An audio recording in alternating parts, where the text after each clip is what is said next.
In this lesson, moving forward, I'm going to talk about and demonstrate additional or advanced TCPIP commands using the command prompt. So before I actually demonstrate, once again, the port numbers, these are important, and I'm showing you so that you can actually remember these.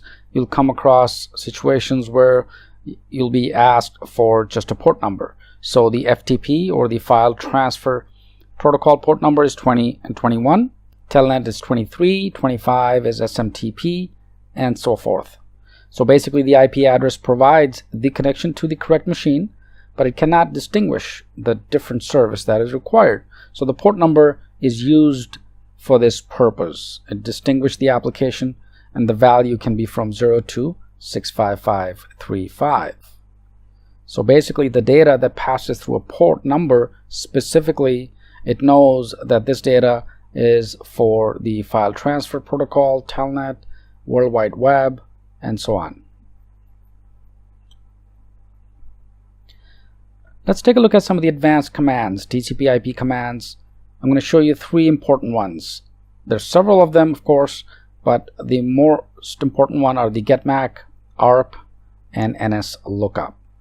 And each of them has its own distinct usage and the output.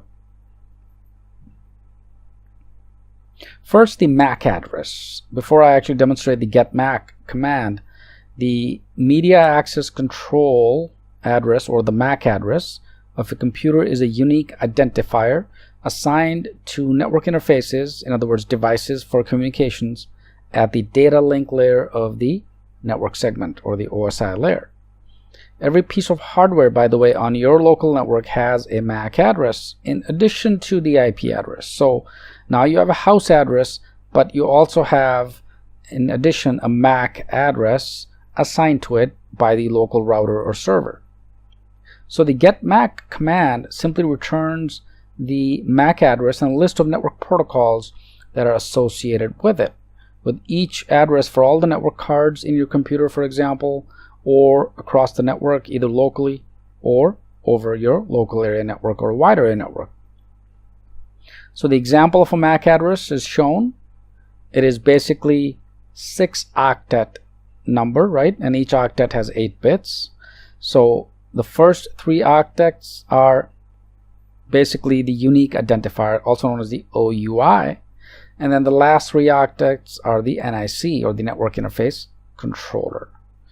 So once again, all devices, physical devices on your network, on your computer, they have a MAC address specified by the manufacturer. Next command that we'll take a look at is the ARP command, or the ARP command. It's the address resolution protocol. Performs IP address to media access control address resolution for outgoing packets. So here it matches the IP with the MAC address. As each outgoing address IP datagram or packets is encapsulated in a frame, for instance, source and destination MAC addresses must be added.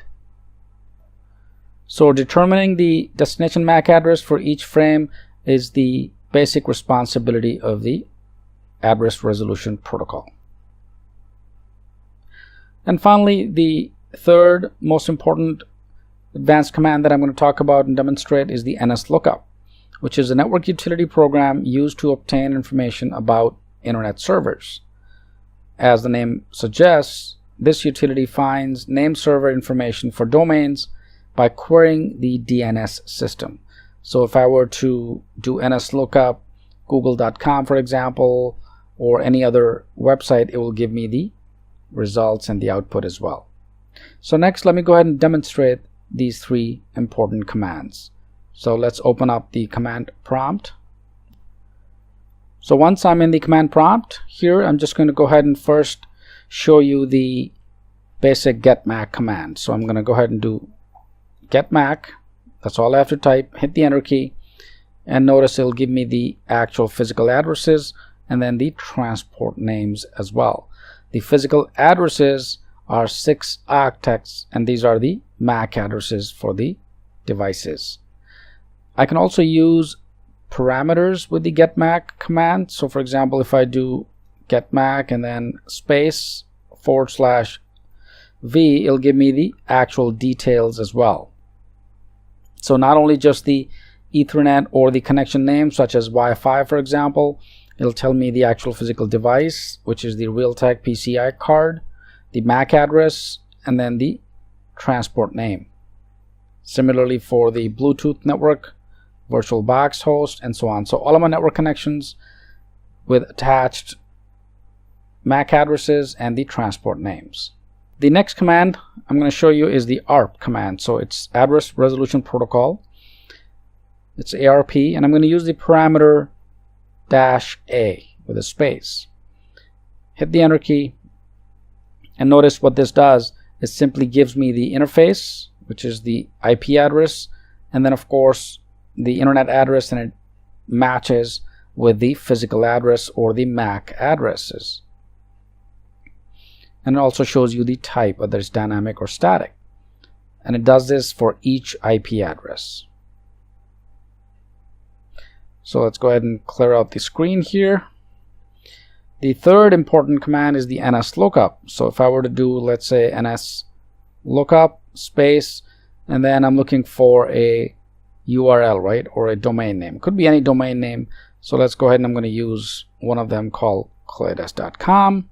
Hit the enter key, and notice it gives me the server information, which at this point doesn't find it. It says unknown.